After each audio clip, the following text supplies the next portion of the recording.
आज बात होगी उस बड़े सिस्टम की जो खुद को रामराज का पहरेदार कहता था, लेकिन उनकी नाक के नीचे प्रभु श्री राम के ही घर में डाका पड़ जाता है।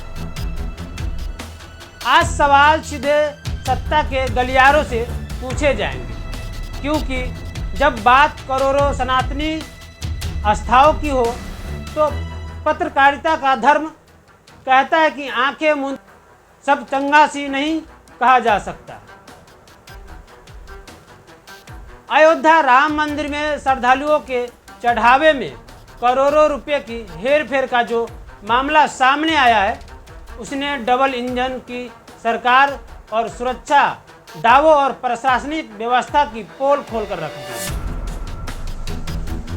जिस मंदिर की सुरक्षा में परिंदा भी नहीं मार सकता था, वह दान पत्र से करोड़ों रुपए उड़ा गए और हमारा सरकारी अमला सोता रहा।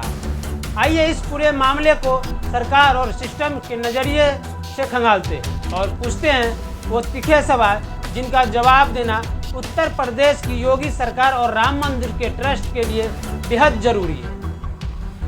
पूर्व अकाउंट इंचार्ज का सनसनीखेज आरोप है कि पिछले 8 महीने का सीसीटीवी डेटा ही सिस्टम से गायब है। क्या यह बिना किसी ऊंचे रसूख या प्रशासनिक मिली भगत के मुमकिन है? चोरी कैसे होती है? पूर्व अकाउंट का तो यहाँ तक दावा है कि यह खेल 2020-21 से ही चल रहा था और उन्होंने आला अधिकारियों को आगाह भी किया था। तो क्या यह सरकार और ट्रस्ट ने इन सभी इनपुट को कचरे के डिब्बे में डाल दिया? क्या किसी बड़े चेहरे को बचाने के लिए आंखें बंद रखी? दूसरा सवाल, 18,000 की सैलरी और करोड़ों रुपये की एसेंट इंटेलिजेंस क्या कर रही थी? प्रशासनिक अमले की सबसे बड़ी नाकामी देखिए कि संदिग्ध कर्मचारियों की सैलरी सिर्फ 18,000 से 20,000 थी, लेकिन खेल देखिए, एक कर्मचारी 1.5 करोड़ की जमीन खरीदता है, दूसरा कर्मचारी 40 लाख का फ्लैट अपने नाम करा लेता है। एक कर्मचारी के घर पर छापेमारी होती है तो गोबर के ढेर के नीचे लाखों रुपए के कैश बरामद होता है। अब मेरा सवाल है, अयोध्या जैसी संवेदनशील जगह पर जहां देश दुनिया की नज़रें हैं, वहां स्थानीय प्रशासन की खुफिया तंत्र क्या कर रहा था? क्या सरकार को भनक तक नहीं लगा कि 18,000 कमाने वाला अचानक करोड़पति बन रहा है?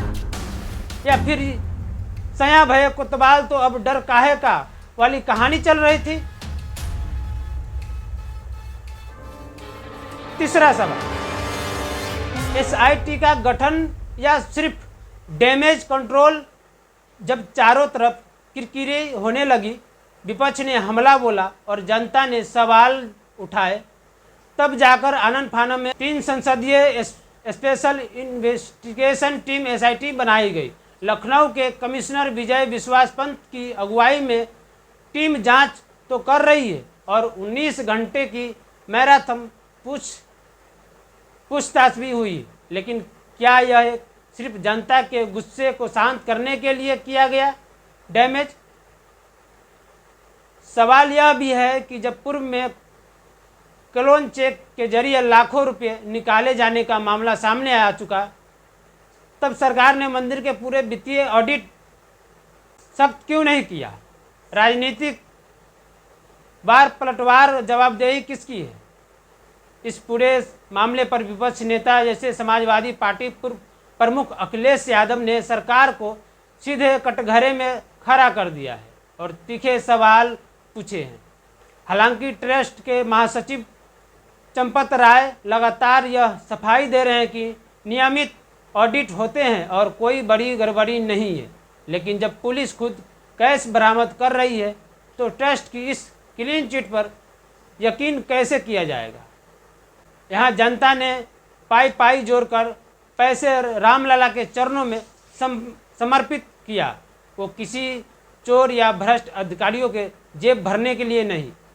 सरकार को यह समझना होगा कि सिर्फ एसआईटी की जांच बैठा देना काफ़ी नहीं है और इस पावन धरती पर सनातनियों की आस्था के साथ इतना बड़ा विश्वासघात हुआ है तो जिम्मेदारी सिर्फ छोटे कर्मचारियों की नहीं बल्कि पूरे सरकारी और प्रशासनिक सिस्टम की है, जिसकी नाक के नीचे यह सब होता रहा।